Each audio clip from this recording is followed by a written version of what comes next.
Welcome to the governance panel. I'm Pat Gross. Let me just outline kind of what we plan to do here, and we hope to spend a good part of the time engaging with you all. You've seen the bios, or you have the bios of each of us in your books. So what we're going to ask each person to do is kind of talk about their specific board experience so you understand the context from which the comments they may come in terms of hands-on practical experience. Then I'm going to make a few brief comments about the various roles of boards just to level set where we are. And then we're going to get an outside view from Mike on the outside pressures on corporate governance in a number of areas. And then we're going to talk about a subject that this panel is well qualified to talk about, which is the growing importance of diversity on boards. And then each of the panel members will make some comments on a topic that they've selected as one they think is particularly interesting to the group. And then we'll open it up to you all to engage with us. And I know that I know a number of you in the audience, and some of you have far more experience in corporate governance than the sum of all of us sitting on the stage. So I'm sure that can be helpful input. So maybe, Sue, you could kind of introduce yourself in terms of your board background and experience. Okay, great. My name's Sue Bostrom, and I'm currently a member of the board of 4 public companies, a private company, and a nonprofit organization. And 2 of the companies where I'm on the board, Marketo and Rocket Fuel, both recently went public in 2013 under the Jobs Act. And I assume most of you have heard of it, but it's basically a bill that was passed in 2012 with the sole purpose, or one of the objectives was to make it easier for small companies to go public because it eased regulations. It also changed some of the disclosure requirements, and we can talk a little bit as to how we all think what impact that might have had on the IPO market. But those 2 companies both went public very successfully. And then I'm also, the other maybe interesting factor is that I am the chair of the compensation committee on 3 of the 4 boards, Rocket Fuel, Marketo, and also Varian Medical Systems, which is a device manufacturer here in the Palo Alto area. And the one thing I'll say about that is that I think the compensation committee is starting to challenge the audit committee in terms of the onerous responsibilities, joyful yet onerous responsibilities that come with being on the compensation committee. And so I'd be happy to share my perspective on that as well. Mike, you want? Sure. I'm Mike Klausner, and the perspective from which I'm going to be speaking is just as an academic. I've been on a nonprofit board. I've been on a couple nonprofit boards and a startup board, but I'm just an academic for this purpose. I pay a lot of attention to empirical findings on corporate governance. So my role will just be, I think most of what we'll be talking about is these people's experience and your experiences, but I'll tick off some potentially interesting empirical findings, including, to lead off the discussion about women on board, some findings on that topic. Mary? Okay, hi everyone. I'm really happy to be here today, and I have been sitting on various boards for about 15 years. I'm on 5 public boards and then some pretty large nonprofits, including 10 years on the Stanford Board of Trustees. And I'm currently on the Packard Hospital Board. I serve as the chair of that board. So I'm kind of a utility infielder here. I've been a chair of the board, lead director, audit chair, comp chair, nom and gov chair. So I've kind of seen it from a lot of different perspectives. And the thing that's been interesting to me over these 15 years is how the professionalisms of the board have improved, the professional level of the boards have improved. And you know, you can debate the cost benefit of a lot of the regulatory changes in the United States, but I do think it has focused the board in a lot of different ways to be better at the job they're doing. And I'm Pat Gross. I've been on boards for about 15 years since I stepped down from running a business. And I've been on multiple New York Stock Exchange, NASDAQ, private equity owned companies, VC funded companies, and startups. So there's a wide range of different experiences. I've served on all the committees. I've chaired every one of the committees. I've been and am a board chairman and a lead director. So there's lots of different perspectives that I can bring, and that actually leads me into what I wanted to say to set the stage, which is going to refer to material on your chairs. And the reason I do this is some of you will know all of this from your own experience. Others of you may not have extensive board experience. I've from time to time talked to people that kind of think there's a single model, a board of a company of any sort does exactly the same thing, and nothing could be further from the truth. So if you look, I just found there was an article in Harvard Business Review by David Nadler a number of years ago, 10 years ago now, that kind of laid out a range of 5 different possible board models, and that's just representative because there could be a lot more. And I'm not going to walk you through this, but you can see that the nature of what a board can do can vary a lot. And I guess I've been on boards that do all of these things except the far ones on the left, and that's probably by self-selection, because those are not particularly interesting boards to be on. I would say today, and I want to build on what Mary said, I think that and I saw the trend, this Sarbanes-Oxley actually, to me, was a catalyst of providing a significant force to change boards from being more reactive and passive to more proactive. I think at least particularly the public company boards and most of the private boards I'm on, I would describe in the category of engaged boards on this chart.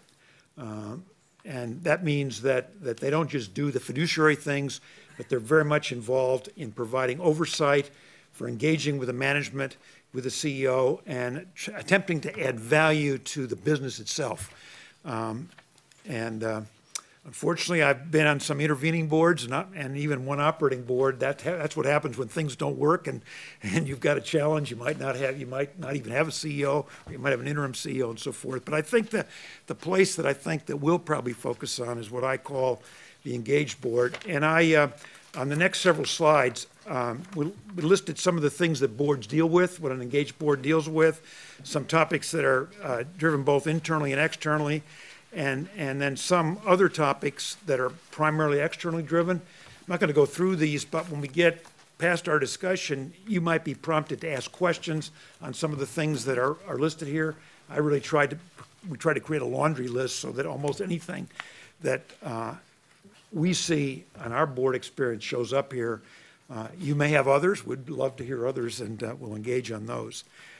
So with that, let me turn it to Mike to give us perspective on some of the external forces and some of the issues that are topical today. Okay, well, Pat, I guess by external forces, I think you mean something other than what you guys will talk about, which is experiences on the board. Right. That sort of thing. So as I said, I pay some attention to empirical findings and on what's going on in the aggregate. And I'm going to just tick off a few of them for you. Some will key into what we're going to be talking about. Some won't, but you can pick them up in Q&A if you're interested in them. So number one, ISS has recently changed its scoring system to something called Quick Score 2.0. Quick Score 2.0, that is no space between the quick or the score and a capital S in the middle. Sounds very cool, but it's pretty much what they've always done, which studies have shown to be utter nonsense. And we don't even need studies for that, because if you look, there's something like 89 factors that are all mixed up together into some sort of score, weightings that we don't know, but whatever that is, it's got to be nonsense. And some empirical work that was done here at Stanford has shown that there's no relationship between anything ISS says and shareholder value. Moreover, there's no correlation between what ISS says and what any other scorer of corporate governance says. So the scorers are uncorrelated with the scorers, and each is uncorrelated with results. So that's that topic. Next. The influence of say on pay, which you've now got a couple years of experience with. First question is, who wanted say on pay? Is it a good thing? Is it a bad thing? Interesting fact is that it seems to be primarily the shareholder, the professional class, the advocate class that wanted it. There's a study of the legislative process of Dodd-Frank where what the researchers did is they looked at share price reactions of a certain subset of companies that they thought might be vulnerable to say-on pay when there were moments in the legislative process where it appeared that say-on pay was going to be part of the act, and they found no positive impact on those share values. So it doesn't appear that there are a couple other studies that support that this was not something that the markets particularly wanted. What's been the effect? Well, downward votes, that is turning down or rejecting the proposals that companies have made, is extremely rare. In 2011, 2012, it's under 2% of companies. Average support is 90%. So at that level, there doesn't seem to be any impact of say-on pay. On the other hand, I think one thing this you all may want to talk about, or the other panelists want to talk about, is perhaps there is a subtle change in attitude about pay as a result of being subject to the say-on pay process. What has affected pay, there's studies of this too. Having friends on the comp committee is very good if you're a CEO. Having board members that came on board while you were CEO as opposed to your coming on after they were there is good for CEO pay. They get paid a lot. And having board members that are very busy on other boards is good for CEO pay as well. Now, I think there's a causal issue there. It could be that's why they are busy on other boards, but I don't know. Another issue, shareholder activism. This revives an issue that has been that business people and academics have been fighting about for a while, and that is myopia. The claim now is that the shareholder activists are causing companies to be myopic and sacrificing long-term value for short-term value. They're consistent with past studies of claims of myopia. It doesn't come out in the data, at least not yet, that activists tend to invest when there's been a period of poor performance. When they do invest, when their investments are announced, there's a bump up in stock.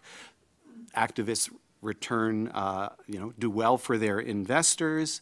And when they get out of a stock, there's no indication that they're getting out before the fall. That is the long-term sacrifice in the value of companies. So the evidence so far, and there could well be, I'm sure there will be more work on this, is that that activism does not create destructive myopia. So there's a handful of issues. Now we're going to talk next, I believe, about women on the board, right? So I'll give you some data. Now I want to preface this by saying that this is literally true. I went into this line of academic work to avoid any kind of politics, any kind of ideology, and here I find myself in front of a group talking about a freighted issue. I'm only reporting here on results of other people. It's okay. Okay. You can tell I'm nervous. Yeah. So correlations have been found between having women on a board and good outcomes. That correlation is really difficult to interpret, probably ultimately impossible to interpret in terms of causation. Among the problems, women tend to be on larger company boards more than smaller company boards. They tend to be concentrated in certain industries, healthcare, consumer goods, financial services. Those industries had results that are over the last several years, and this is a 6-year period. Is this pretty much the studies that I'm describing? They've had different fortunes over those last 6 years, but women on the boards have been found in a few studies to correlate with shareholder returns, return on equity, growth, and interestingly, lower debt levels. In addition, the positive returns that are associated with women on boards have been through the crisis and after, and less so before the crisis. There's going to be a question why that is. Now, a number of papers have tried to look at explanations for why for these results of women on boards. One of them, of course, is reverse causation. That is always an explanation for any finding in any governance study. Is such and such bad for companies, or do bad companies pick such and such? Very, very difficult to interpret. There's strong evidence that the association of women on boards with excess returns, with positive returns, is a result of reverse causation. That is, companies that are doing well, companies that are confident, management that's confident, boards that are confident, boards that are open-minded, are boards that want a lot of perspectives will do well and seek women. There is evidence that that is what is driving the relationship. There's some psychological studies, and here's where I'm going to start to get very nervous. Psychological studies of women in groups that people try to associate with these findings on women on boards. One of them is that women are risk averse, apparently. Only reporting here, women are risk averse. I never happen to have noticed that in my experience, but that's what has been found in some of these studies, these psychological studies. It's also consistent with some empirical findings, including during the crisis, women on boards was a good thing. That was a time when if someone was careful, they were less likely to get in trouble. Bankruptcy is negatively associated with women on boards. Debt is negatively associated with women on boards, and variance in returns is negatively associated with women on boards. Maybe they are risk averse. Another interesting study is that groups do well when they are diverse. So that's not a claim about women, that's a claim about men and women, that we apparently do better when we're together, which is entirely plausible. That's not related to doing well during the financial crisis, but it is a possible source, a causal source of success of these companies that show positive results with women on the boards. So that's the women on the boards story. First time I've ever done it. Let's see if I survive it. We're not mad. Okay, good. We're not mad yet. Good. Thank That's you. because you're risk averse, apparently. Thank you, Mike. Let me. Do you want me to make some cups? You did a lovely job.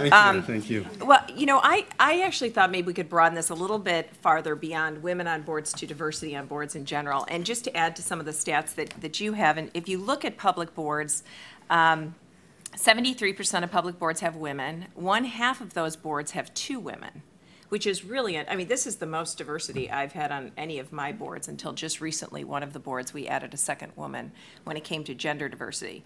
And the Fortune 500, 93% have women, but women only make up 18% of all directors on boards.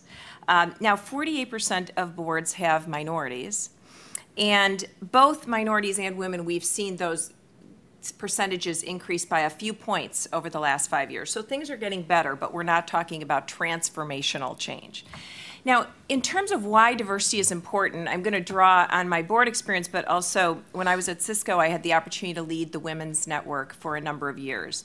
And diversity just makes good business sense.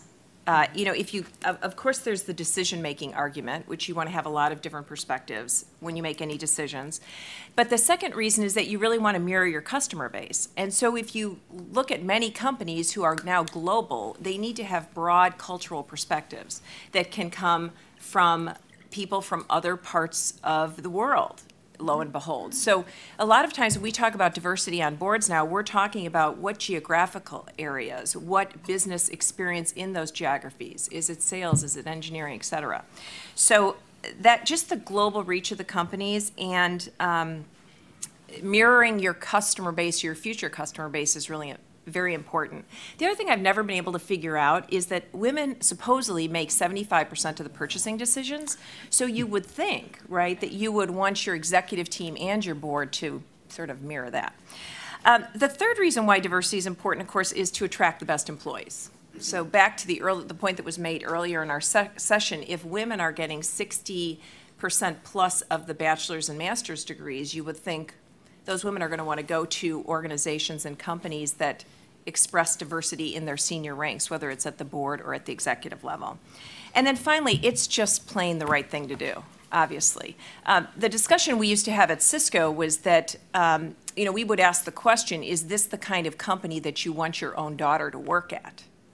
And so that often gave thought to what are some of the things that we'd like to see changed overall in the company to make it a more welcoming place for everyone to work.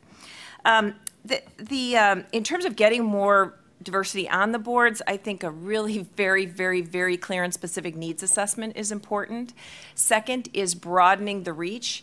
I can give you numerous examples of where search firms have come back to our Nom and Gov committee and said there just are no women. There's no women in this space that are, or some other, representation that we wanted, Latin American or, whatever it is. And it's funny how if you keep sending them out, they do find a broad and diverse slate. It may take a few rounds, but it happens. And then finally, the last point I'll make is to embrace the change of the change that comes with the diversity. So what I mean by that is that a number of years ago, at the World Economic Forum, a Harvard professor described this study about women coming into the business environment at senior executive levels. And what he said is that what is happening right now is that it's like men sort of own the house. And what they're saying to women is, come on in. Any room is open to you, right? Come on, we're totally open, welcoming. But it was when women started to want to redecorate a little bit, right? To make the house more comfortable for different perspectives, different points of view, whatever. That's when the resistance rose. So the thing I would say is this applies to boards as well. If you seek out diversity, whatever that diversity is, then when that board member comes on, make sure that that diversity is made to feel welcome, is embraced, and is really an opportunity for the entire company to learn and grow. That was great. Thank you. Let me just say a couple of other things that sitting on the front row of these boards, and I sit on boards where I'm the only woman, where I'm one of two, where I am one of three. You've heard the rule of three. It actually does make a big difference. There's a certain dynamic that goes on when you have all men in a room, and you can get every female CEO in the country and you say to them, what is the most annoying behavior in your entire career? It's not being heard in an all-male group where you're the only woman. I think it's natural. We have stereotypes in our head of who are the leaders, who are the power players.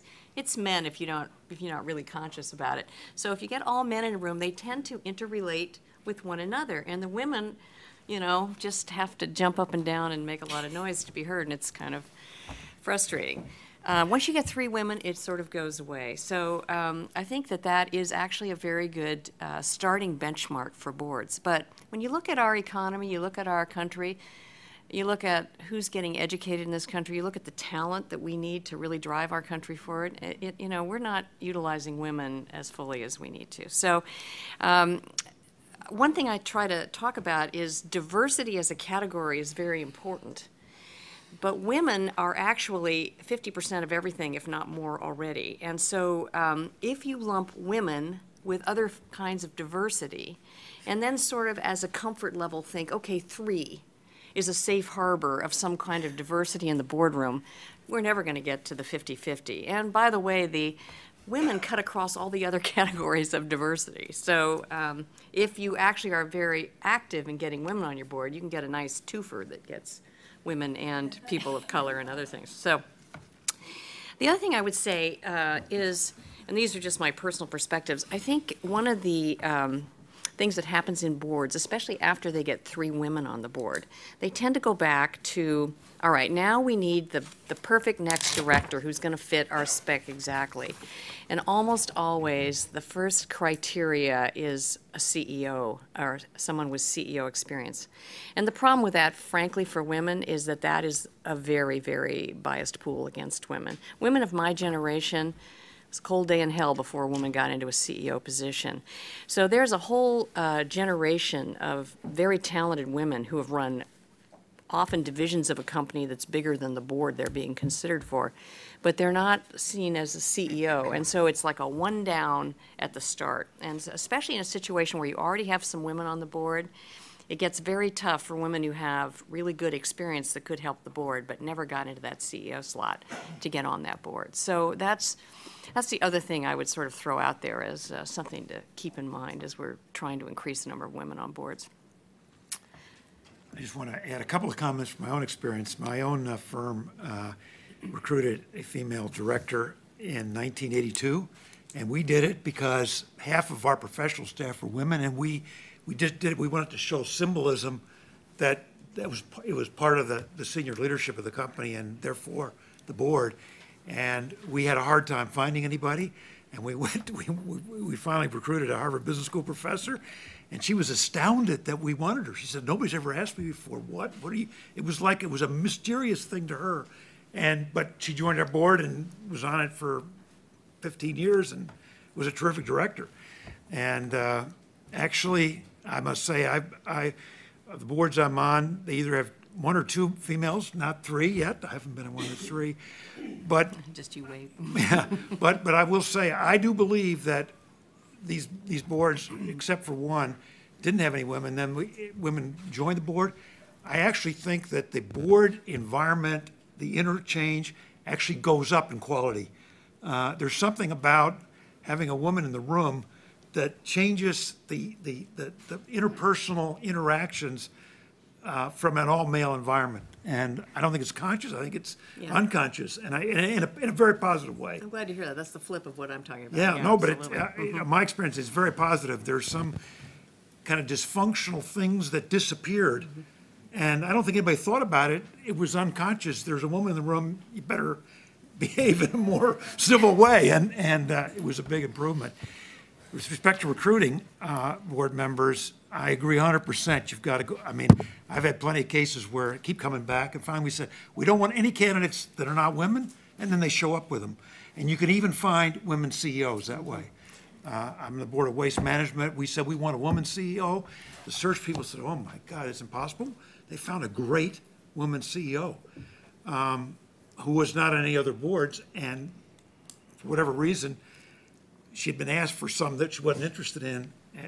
So I think it just says you got to work hard, but when you work hard, you don't have to sacrifice even that. Now, I agree with you that if you wanted 3 women CEOs on the board, that would be very hard.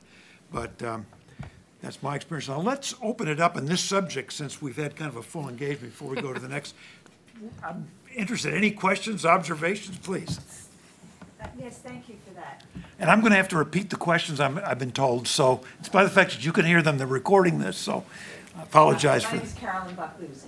My question is, how energetic are the boards that you're on in really getting senior management to move from being committed to diversity in senior ranks versus moving from being committed to it in rhetoric to being devoted to it as a critical source of innovation in the future? The question, the question is, how serious, I'm going to paraphrase this, how serious is management about getting diversity with women in the management ranks of the company? And what is the focus of the board in prioritizing that as a critical business issue? What's the role of the board working with the CEO to make that happen? I think it's a really critical question. And in my experience, the boards that have more women on it tend to focus more on it. In my own life, I've gravitated to trying to be the chair of the nominating committee, because in that committee that you can look at not only who the board members are, but also what's the succession planning within the company.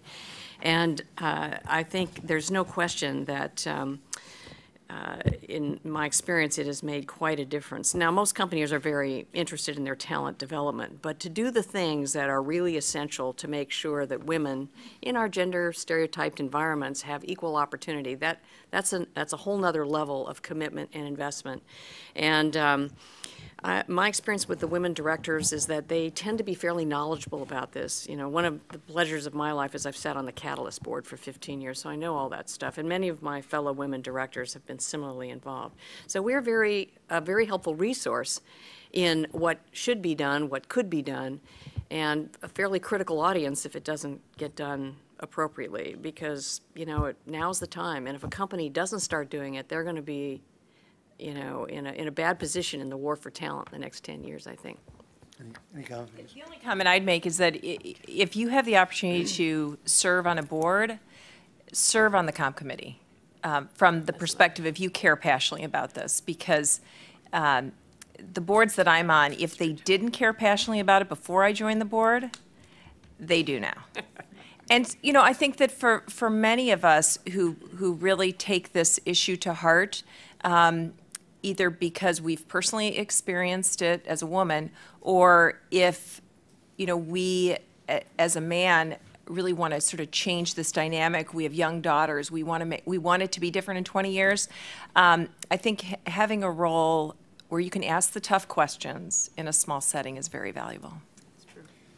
I just want to add one comment from my experience, which is a company that has an incredible commitment to women and tries to advance women to the highest ranks, and will get a few there, and then for whatever reason, and this is not a significant sample size, they decide to opt out of the intensity, the travel and all that, to a greater percentage than men, makes it hard to sustain it at that level, at least from my observation. Now, that may be less likely in the future than it is now, but I know one of the companies I'm involved with, there's an incredible commitment, and there's a frustration at women deciding after they do a senior job for a period of time that and some of them, and we always say to them, try to develop people underneath you who can take your place. And in these cases, they've actually developed men to take their place because they said these are better people. So I think there's some challenges. Now this is only anecdotal, so. You've been talking about a very important topic, and I appreciate the insights that you've given on that topic, particularly Susan, if you wanted to go CEO and executive leadership behavior go on the comp committee. But I'd like to switch topics for a moment. And I'd like to ask, how should boards think about who they are representing and who their constituents are in today's world? We all know what the answer to that is supposed to be. The answer is the shareholders. That's who the board serves in their capacity as board members. But shareholders today, as you know, tend to be shareholders for 30 days or for a quarter, or for maybe, if they're long-term, for 3 quarters. How do you serve shareholders that are always changing with short-term, in a world where shareholders are flipping and churning with short-term considerations? Is your obligation to serve those shareholders or to serve the long-term health of the corporation? So the question is, how does a board serve the interest of shareholders, and how does it define what shareholders are? You know, I do think that boards are to serve the interests of the shareholder over the medium to longer term. And if you, and often that can involve some changes in the short term to liberate cash or whatever in response to shareholder interests. But I think we go down a slippery slope if we try to simply run businesses in the short term. And every board I'm on thinks about that. And while it's maximizing the shareholder return, which is the important thing, that involves many other constituencies, including your employees, including your customers, so it's never a simple calculus. And I think I've been involved in a couple of campaigns with activist shareholders. I think they're all over the lot. There are some that I consider very short-term in orientation and probably at odds with, you know, the classic shareholder base. Others are actually interested in improving the performance over the medium term. And I think that's where the activist shareholders have been adding a lot of value. Sue? The only thing I'd add is that this really came home to me in my service at Varian Medical Systems, because they make the huge, large cancer radiation equipment that treat, you know, these devastating cancers. And what I realized is that we are in service, of course, to the shareholders, but we are really in service to those patients. Because if you really look at it broadly about the composition of the industry and who the players are and what is good for the health of that industry and the treatment of cancer, you know, you sort of say these near-term, you know, shareholders flipping your stock, that's not sort of the long view. So I think it is a tough balance because there is a lot of shareholder activist activity. There's funds that are looking to put those funds to work.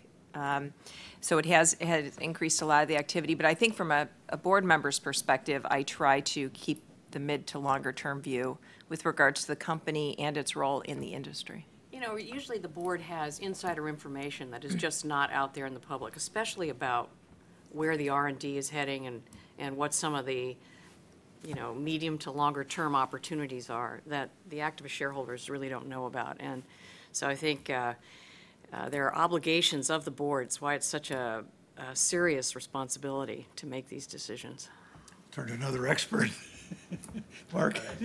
But related to this last interchange, increasingly here in the Silicon Valley, there's been a renewal of the practice of issuing dual-class shares, where the founders basically retain control even through a public offering, with the motivation typically being to ensure that the founders with a vision are able to make long-term decisions and not be held hostage to short-term decision-making on the part of a party that rents the shares for a short period of time. And it's interesting that it has become a Silicon Valley phenomenon. It's not obvious why that should necessarily be the case.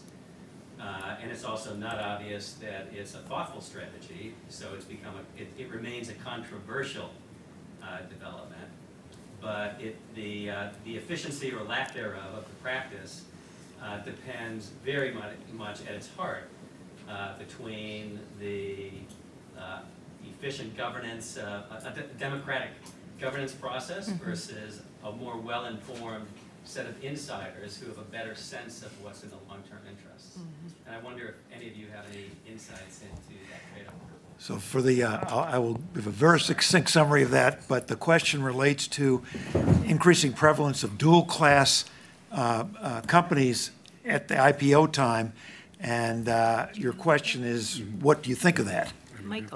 Michael is a good person. Well, actually, I think I shouldn't be the only person, because I think having the three of you speak from experience would be valuable as well. And I think Mark probably knows what I would say as another academic. But I'll take just a piece of it. Why does this appear in Silicon Valley? One reason might be that, at least with respect to some companies in the Valley, not Google, not Facebook, at least not in the short run, market competition makes a lot of other governance mechanisms less relevant. Second, a lot of companies in the Valley, also not Google, not Facebook, each of which, of course, have dual-class stock, Google started it, I think, are happy to sell out at a premium. So traditionally, that was an important corporate governance mechanism. The shareholders, in effect, selling the company regardless of what management wanted to do. And in order to do that, they needed to be able to, replace management, or I'm sorry, replace the board with a board that would get rid of a poison pill and allow a takeover to occur. So possibly product market competition and a willingness to sell where they are present makes dual-class stock less of an impediment. Another factor might be cultural changes, and this is where the other people on the panel might be able to be more specific. Cultural changes on boards where independent board members have just internalized a set of values and a role that's different from the role even 10 years ago, and they do now think their job is to do the right thing, regardless of whether they're replaced in a proxy context. So there's throwing out a few possibilities from an abstract perspective. Sue, any comments? I think that was pretty good. Yeah, I have no experience on this. Wait, Bob? I have a question then for these guys. Just to follow up on Mark, it really isn't a Silicon Valley innovation. It started in the media world, New York Times, Washington Post, News Corp, thinking these are special properties that should be protected a little bit. So Didn't it start with Ford Motor Company? yeah, that's Yeah. right. And that's where it gets a little bit dicey. Kind of the combination of the media industry and family-controlled business. Yeah. Exactly, Right. yeah. But that's not true. That's not, I think this is a different phenomenon. We have a recent development That's in right, Silicon that's right. Valley, which is why it's an interesting being It's developed. been adopted in Silicon Valley in a different way, adapted. Yeah. But Mike, then you were if gonna I ask a can- question? I want to follow up with questions for the three of you or any of you. What about, does the absence of pressure that would come from possibly unseating you on a board make a difference? Or is that irrelevant to your board decision-making? Because the only reason dual-class stock is a problem is you won't be unseated. You know, I have been through a number of proxy contests. I know what the pressure feels like. I think, from at least my personal perspective, is that the role of a fiduciary to the shareholders is a profound obligation, and whether you get booted out or not is kind of irrelevant. I thought Leon Panetta got it really right today, where he said you have to do the right thing. Doesn't matter what the personal consequences are if you don't get elected back to the Congress. I feel the same way about being on a board. And if the shareholders speak, so be it, and I think that is exactly why this form of governance works, Sue? Well, I think, my belief is I have to look myself in the mirror every morning, and, that's based on doing what I think is right. And if the shareholders believe that that is not the case any longer, then I think that's absolutely within their right to vote me off. I share that. So maybe the corollary to that is that all the directors submit their resignation to non-gov each year, so that you have the flexibility to vote your own candidates. Well, let me just make a comment on that. The fact of the matter is, most boards have gone to the point where they're elected every year, so that it's the responsibility Basically, of the governance committee and the board to decide who they renominate individuals. But It's slightly different. So different from that is, hey, look, it's understood that the board there to serve the shareholder best for the company, then should it be really, to non-gov to really have the freedom and the understanding ahead of time to do that? My view is I don't think that's the case with most. Well, I think that's right, but I think the culture is shifting. And a number of boards I've been on have spent the last 2 or 3 years actually talking about what is the expectation of a board member on this board. I think it's helpful to start with that discussion. And I think the healthiest boards get to the point where they do a refresh every year about what's needed on the board. It's not even almost a personal call. It's what does this board need, and do we have the right match? And nobody has the expectation that they will be on the board forever.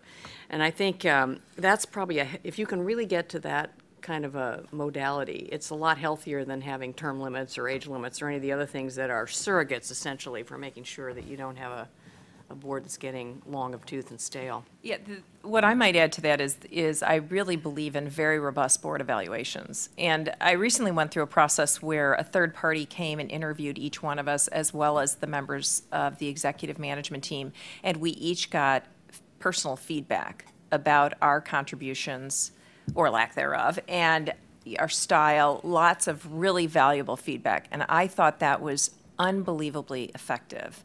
And clearly, if you had a dysfunctional board, that would appear in that feedback, or if you had a member of the board who was no longer contributing. So I think the more that we can get into real evaluations versus, just filling out a survey once a year would be good.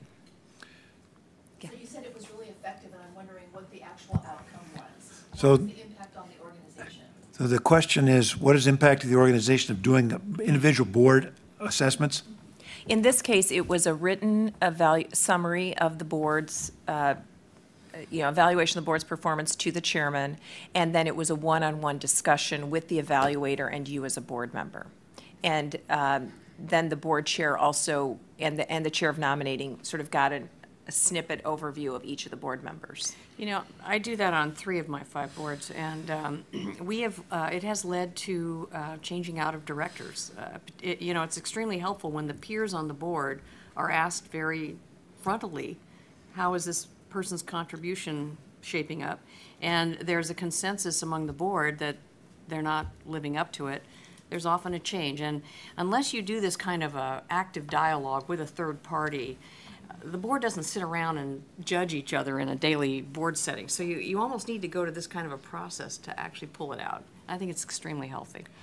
I'm on a board that does, and it has an outside process every 3 years. And in between that, though, instead of having these check-the-box kind of evaluations, the chairman of the governance committee has a one-on-one conversation with each board member about the board as a whole and about other board members and then another board member has a conversation about them. And we, in fact, have been doing this for many years. We've, in fact, made changes in the Yeah, board. definitely. And it's worked. But it is very important, from my perspective, to do a thorough assessment of a candidate for a board before you get them on, because it is definitely, it's much easier to get a person onto a board than it is to get rid of a person on the board, especially in the short term, just because of human nature. And so I always look for, when and I've encouraged this to other people that chair non-governance committees, to make sure that you try to find another board somebody served on, and somebody on that board that you can have a personal connection with, to find out, what is this person like as a board member? I mean, there's some great CEOs that are lousy board members, and there's some great CEOs that are good board members, and it's sometimes very difficult to know whether they're going to be a really good board member or not. This goes back to the earlier discussion, but I had one question, which is the reason it's hard to get women on boards is there aren't enough CEOs. So what I wondered is, are all of you on boards where everyone else is a CEO, and are you requiring that the men you're putting on boards be the CEO, or else you don't consider them? Okay, the question is, are all the board members that we serve on boards with CEOs?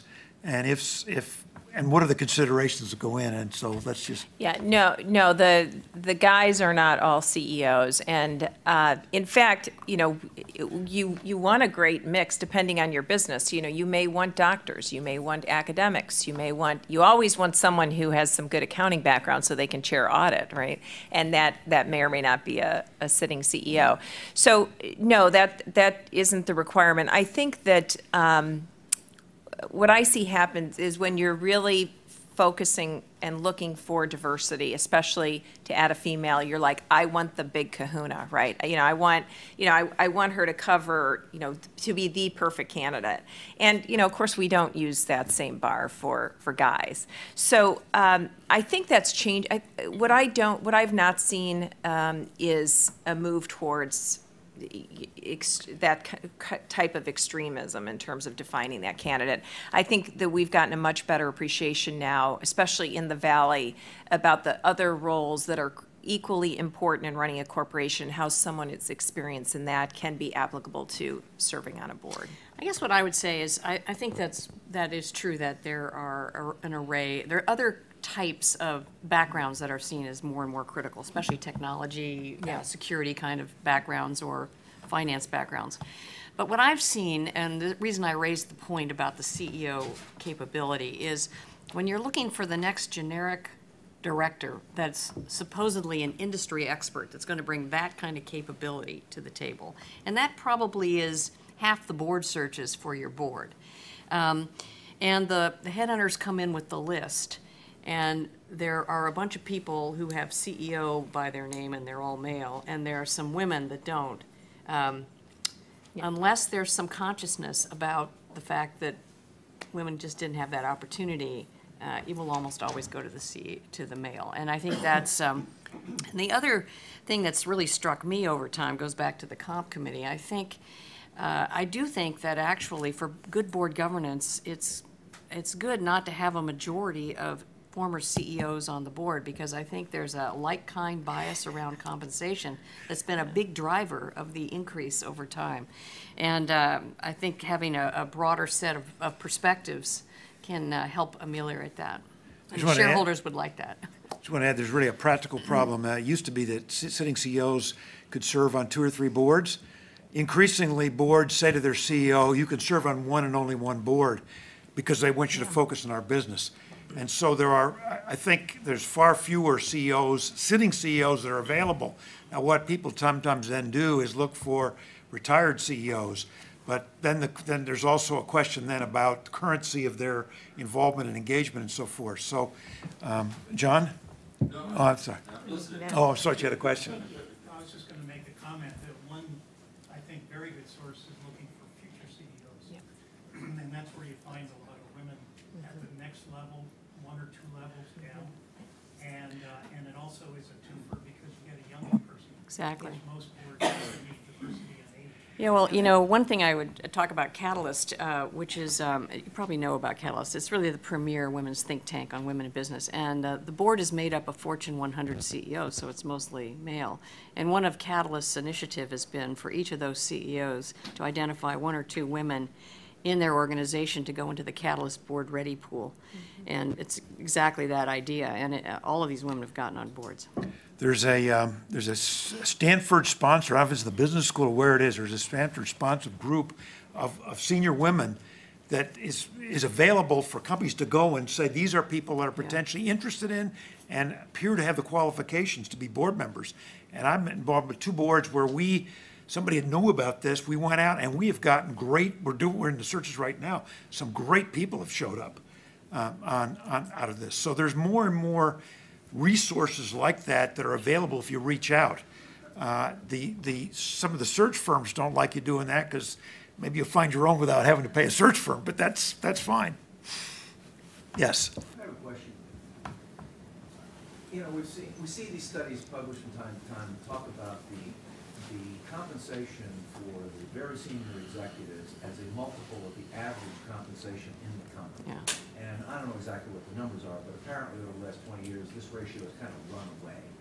So I was having this conversation with a friend of mine who's a big-time headhunter, and he says, oh yeah, but it's got to be that way because that's the market for the really key executives. And if the board was not to get in that game and make that hire decision and pay that market premium, then they would be criticized for hiring the JV. Can you guys comment on the reality? So the question relates to the relationship of a CEO's compensation to the average compensation of the company, and the fact that over whatever any time period you look at, that number's gone up. Before people respond, I want to point out that there's a new requirement that came out of Dodd-Frank that requires companies to actually calculate, and it's fraught with all kinds of issues, to calculate and publish that information. Mm-hmm. Sue? Yeah, I'm looking forward to that one. Because how do you define the median employee or the average employee, right? There's that whole issue as well. I think that with regards to CEO compensation, I think it's very critical to do very aggressive benchmarking. And by that I mean both the peer group in your industry, the peer group in your geography, and then the ISS peer group, all of which can be wildly different from each other. Because I think that truly is sort of the measure of what is, you know, the going rate, what are the different ranges, what are the creative compensation packages that you can put forward, and most importantly, how can you really provide an incentive to ensure that the CEO is highly motivated to be tied to the shareholder performance and the performance of the company overall. So what I think is, you know, when you run those ratios and those numbers, as you know, anytime you look at the newspaper and you look at someone's compensation package, you know, I always love to watch CEOs look at it and say, you know, where'd they get that number? You know, and there's 16 different ways to calculate it.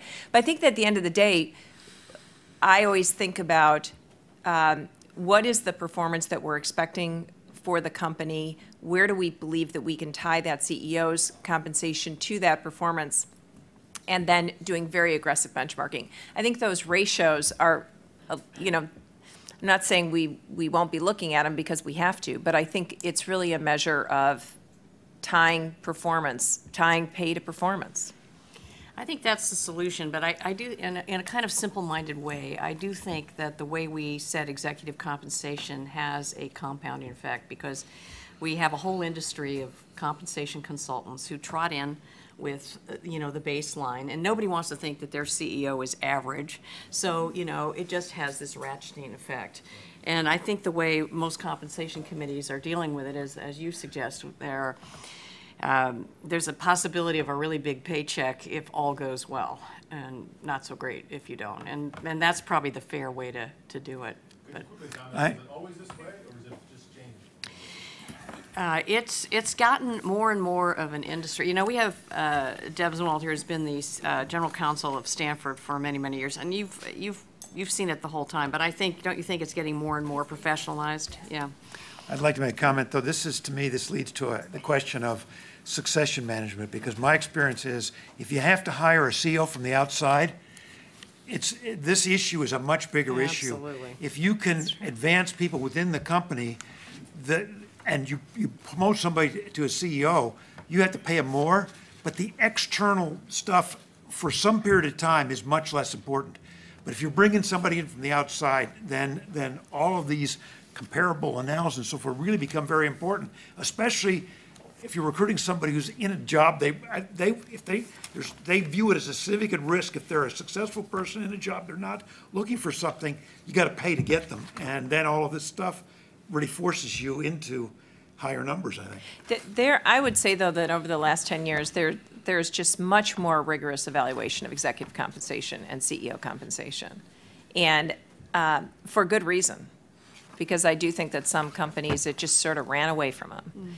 And the way that I think about it is, would I be happy if this compensation package relative to the performance of the company, was written up in the front page of the Wall Street Journal? And that, I think, is always a really good metric. Is there a way that you can explain, justify your decision-making, and really show that you were trying to do what was in the best interest of the company? One more comment, then I'll turn to Mike, and that is that the question is, what is the compensation data that's published is the data of what the target compensation is. And a lot of times, in order for the CEO to earn that, there has to be performance. And it turns out if you look after the fact and actually look at realized pay, it's sometimes far less and it's sometimes far more. But in general, what gets published is what shows up in the proxy and what's filed in whatever 8K, I guess it is, on what the target compensation is. And that's what's measured. Mike. Yeah, just two little pieces of academic evidence. There are two studies. One that looks at that ratio and whether it has any relationship with performance, which I know isn't necessarily the only question that one would be asking, but the answer is no, that a very high ratio doesn't affect performance, one direction or the other. And then there's one on, I kind of agree that I would have guessed that no one wants to be average and that compensation consultants that compare to the average would tend to have a ratcheting effect. That's the conventional wisdom.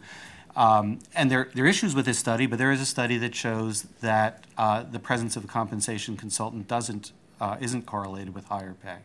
Now, there's a selection of who's going to have those consultants, but how many samples would you have without a consultant nowadays? I was surprised at that. I just double-checked to make sure I remembered it correctly. I even brought with me a citation if anybody wants it. Wow. Well, I think there is a point about the cost of governance now, but because if you look at legal consultation, comm committee consultation, legal advice for the audit, the cost of governance has clearly gone up.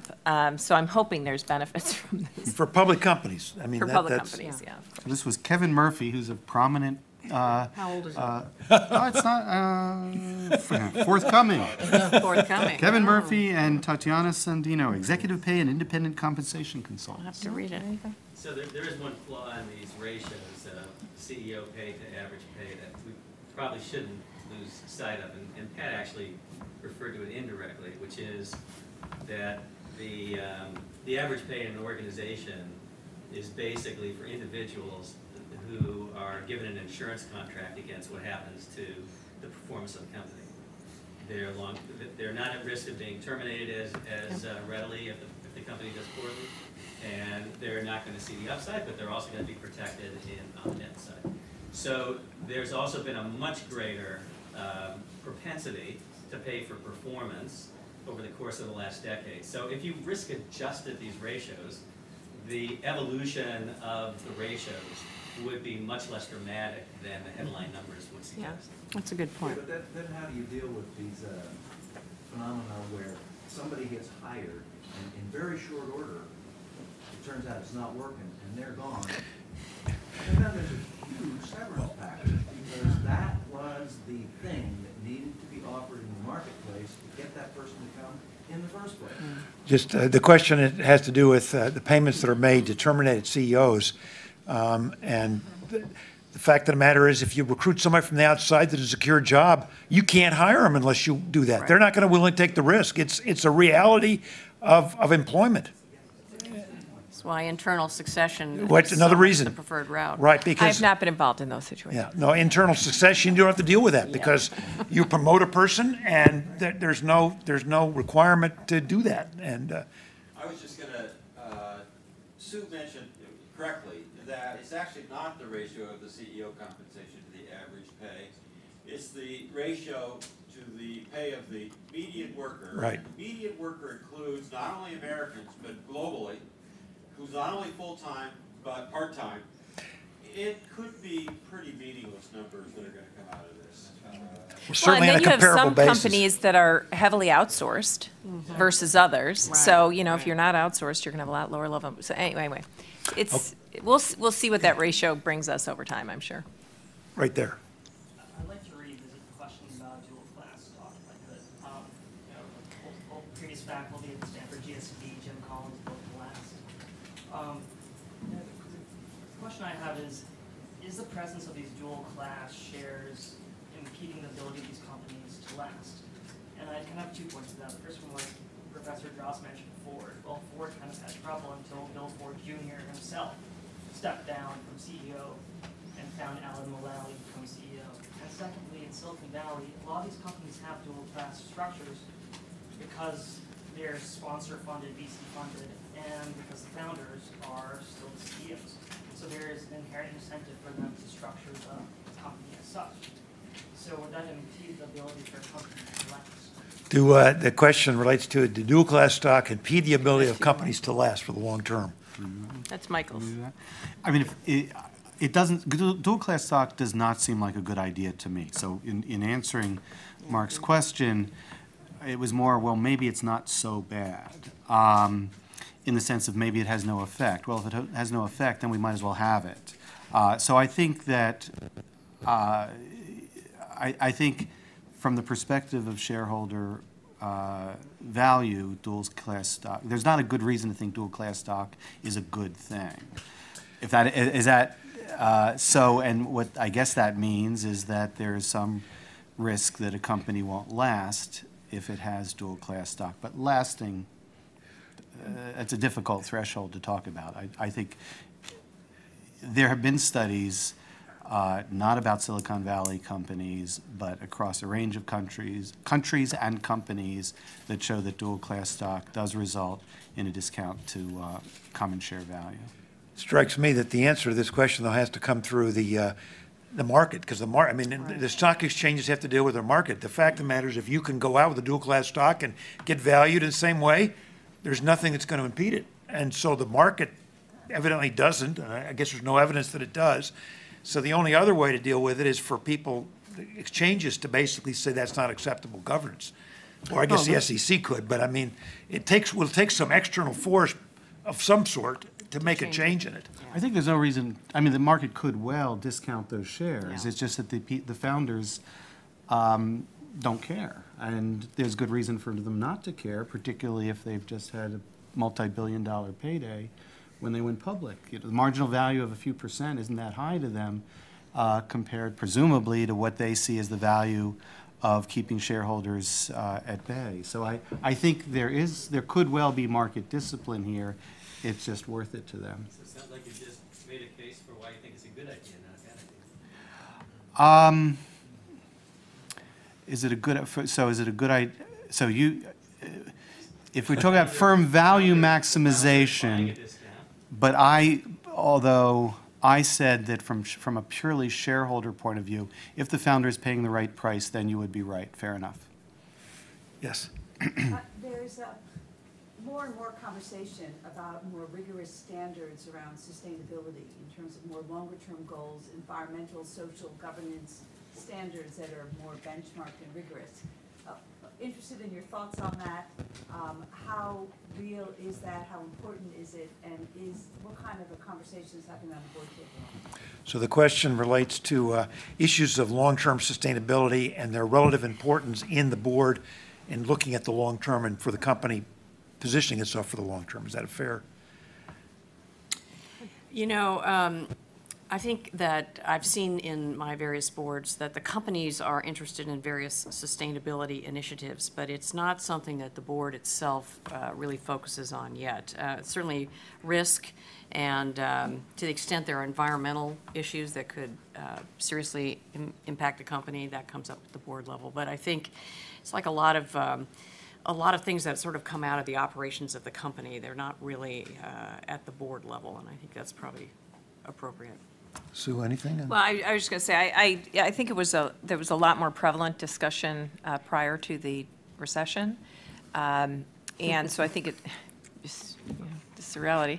And so I see it starting to emerge again. I think it's more of a topic in larger companies. So the larger the company, the more scrutiny and questions they will get.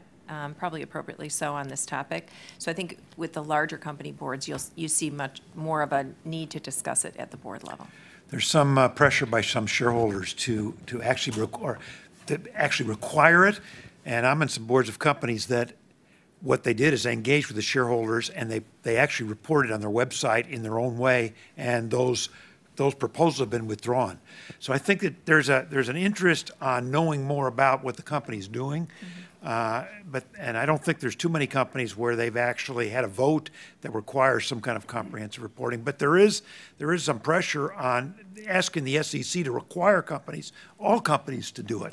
And so far that is not materialized. No question the IR departments are focusing on it. It's just not yet at the board.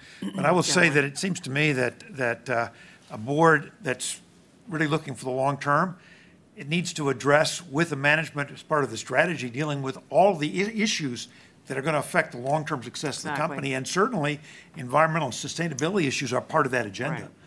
Right. And I'll bring one example. I'm on the Board of Waste Management, and you can imagine that there's environmental concerns. And it's part of it shows up in the risk work that's done and the profiles of risk and the exposure and the insurance. There's a whole bunch of things, but it's very explicit because it's an important part of the risk profile of the business. Yes. I'm interested in knowing, as directors, how many of you actually reach out and talk to the largest institutional shareholders? I certainly do. The question is how many of us serving on the boards actually have direct engagement with large institutional shareholders? You know, in general, boards as a whole are not going to go out there and talk to the largest institutional shareholders generally, because it's hard to get it all organized, and it can lead to some confusing messages. But certainly as the chair or the lead director of the board, I do that. And I think that in this day and age, more and more that will become necessary, really, as the shareholders become. I think the activism is making shareholders in general much more interested in having a dialogue and getting their perspectives out there, because I think they think it can make a difference. Go ahead. Sue? No, go ahead. Mark. Well, I was just say, it's senior management that has the conversations with the institutional shareholders, not the directors. And I don't know of very many companies where senior management doesn't have conversations. Yeah, well, but I'm saying, yeah, that's true. That's where the primary responsibility is. But there are chairs of the board, lead directors that go out and talk to them from time to time. Well, and I'm a chairman of a comp committee where some institutional shareholders were interested in talking about that, and I basically am happy to talk in that context, because something's going to be in the proxy they're going to vote on, and we want to make sure we understand what they have. So I think my reaction is we do it reactively. If you've got something that you want to get a shareholder vote on, you might take proactive steps. But in general, I think a board engagement with shareholders is more reactive unless there's a reason to do it proactively in addition to what management does. I got a follow-up question. So when you do that, are you just receiving inbound? Basically, input? yes, Yeah, good. yes. Right. Right. Right. Yeah. It's input. It's hearing shareholder input directly, but you're not engaging with them. You're listening. At least that's. Absolutely. So this picks up on a few points that were made in terms of shareholder. Who is the shareholder? So we had short-term and long-term, and this is now a question about institutional investors. And I wonder, in terms of institutional investors that represent diversified shareholders, so the diversified, who is the shareholder? Is the shareholder got all of their wealth in this company? What if they're diversified and have, the market portfolio like we teach people to hold, And how do they then feel about things, and do they get represented? Does a diversified shareholder get represented? For example, if what you do, harms the economy, say in a bank, where none of you is on the board of a bank, but that's what happens there, or it harms creditors who are also the same shareholders or whatever. And so, who is the shareholders in your view, and do diversified shareholders get represented, or they're all the same? So is your question really, is a fund manager that has many, and how does the individual invest in that get represented? Well, I mean, do you think that diversified shareholders have opposing governance is really my question. Well, a lot of the, Does a diversified shareholder have a representation in the boardroom, I guess is the question. that's a good question. Maybe I'm missing this, but we, at the board level, we do not talk a lot about the investors per se, and the groups of investors, large investors. I mean, there's always the slide or two about what percent, which investors are involved. But on a sort of meeting by meeting or day by day basis, what we're usually thinking about is what is in the best interest of the shareholder pool at large, assuming that anyone could be an investor in the company. And so therefore, we make the decisions based on that broad potential group of shareholders. So maybe I'm missing. What I'm saying is, the coppers versus the hedge fund. In other words, the coppers got, everything, and the hedge fund is just, doing, your activism or a couple other companies. And then, in some of the studies of governance, which Mike knows about, they talk about, empty shares and whether they have interest in the target and the in mergers, and they have conflicted incentives, or they don't have actually material economic interest because they're derivatives or whatever. In other words, who is the shareholder again is the question. And I think Sue was right. Yeah. It is, and that's why I started with medium long-term investors, because there is no one person that represents this group. And I think people who are in diversified portfolios probably in general are hoping companies are managed for the medium long term, because they're generally with investors who hold for some period of time. The one thing I would say we do discuss in the boardroom is making sure we are out there actively soliciting, not we, the board, but the companies out actively soliciting shareholders who are value investors, who are interested in the industry and who are going to hold and are not seeking to just churn the stock. So that is something that does go on. Watch the clock. The last question will go to Bob. No, really just a comment for Anat. If you take a really big holder, the biggest of all, BlackRock, they're very active in talking to They are. Yes, they certainly are. Right. Too active. Yeah. They're the largest shareholder of one of my companies, and there's no problem of They're in everybody. Right, yeah, yeah. What Yes. were you going to say? Michael was going to say. Oh, I'm sorry, Michael. So, Anat, I think what are you getting at the possibility that if a shareholder of Company A has a whole range of interests that have little to do with Company A, and that possibly, now you asked as a factual matter, do these board members? Right. So you're really asking, you're not asking a normative question, but a factual question. Do you, Sue, take into account the fact that you might have a investor that's on the other side of a transaction? Might you help her? Seems unlikely. Right. But I think as a factual matter, and probably as a normative matter, it's a good thing. I think the answer sounds like it's no. They don't take into account their counterparties to contracts, for instance. No. I'll let you have the last question.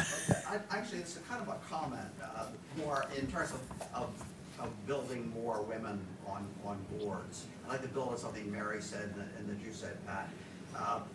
I think that one of the problems in my experience, I've done some recruiting in this area, is that the problem exists more for women who have never been on a board.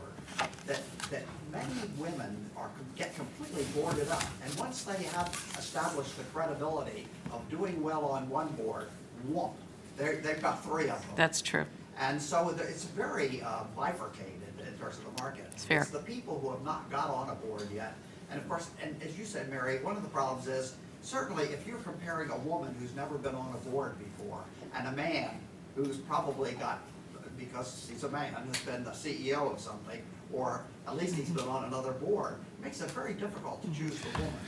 Because there's a lot of concern about anyone who hasn't served on a board. Do they have the kind of personality? Will they behave in the way that's constructive for a board?